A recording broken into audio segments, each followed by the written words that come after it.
you were not a fan of the elevator pitch. Right. Which everybody was like, you gotta have that. That's the thing. You gotta let people know, all that stuff.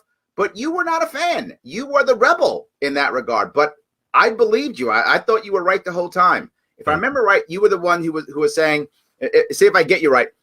You can sum up what the newly met person. How interested they are in you. Yes, and thank you. In three words. Good. Tell it. You tell it. What are 3 words? Okay. They don't care. Bingo. Not when they first meet you. Not Correct. when they first meet you. They care about themselves and about their business. So the degree you can shift your focus off of yourself and onto them, that's the degree that you make a real genuine connection with someone new. That is, the piece you always bring up. You talk always about focusing on the value of others, focusing on what value you can bring. But I got to tell you, that's hard during this COVID lockdown, right? It's hard when everything is changing. It's hard when our environment has shifted so much, and now we start, feeling that idea of scarcity, right? It's hard. Sure. Yeah, well, I agree with you. And, it's human nature that when you start to panic a little bit, you turn inward.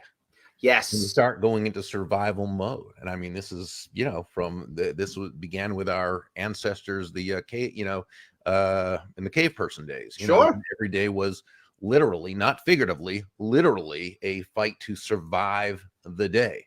Absolutely. Right? So, we don't have that same danger, that same sure. Essential danger, of course, but it's been hardwired into our DNA big time. And so, some people feel it, don't they?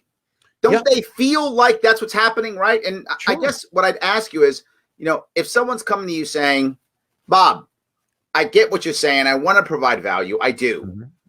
But man, how do I grow myself? How do I take that time to grow myself to be the person that I want to be, right? To be that person when I feel like the world's ending. Well, so I think there are a couple of points there. One is, what do you really do in a situation that is a lousy situation? I mean, with the pandemic, there's no way to sugarcoat this. There's nothing good about it. We might find out 50 years from now, looking back, there was something good that came, but let's be, realistic about it. This has been a terrible thing. And so many people have been hurt. Literally lives ended, or, it's a terrible situation.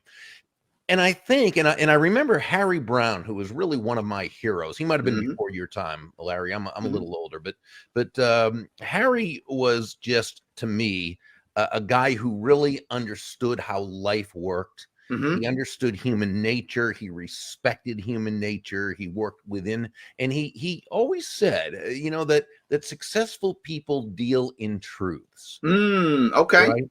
And so I think the first thing we always have to do, and it goes right back to this pandemic, is you look at what are the truths of the situation. And the fact is, there are certain things we cannot do. Right.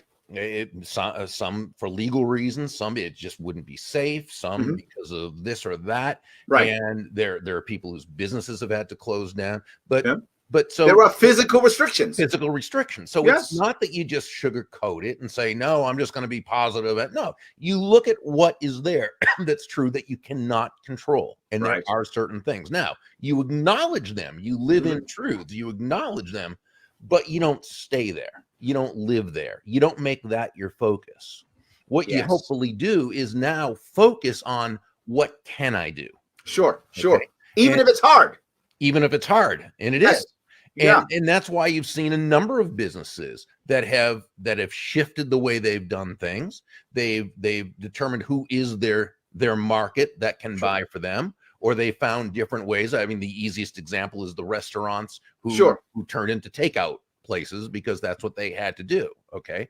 A pivot, right? And that's kind of the word. We can't always, not everyone can do the same thing. Right. But what we can do is we can ask ourselves what options we do have, what choices we do have. How can we add value, in this case, to the marketplace in a way that allows our business to survive, hopefully to thrive, but at least to survive until this thing's over and things get back a little bit to what they are. or what they're, what we're used to, if that ever happens. But, right. but there will be a normal.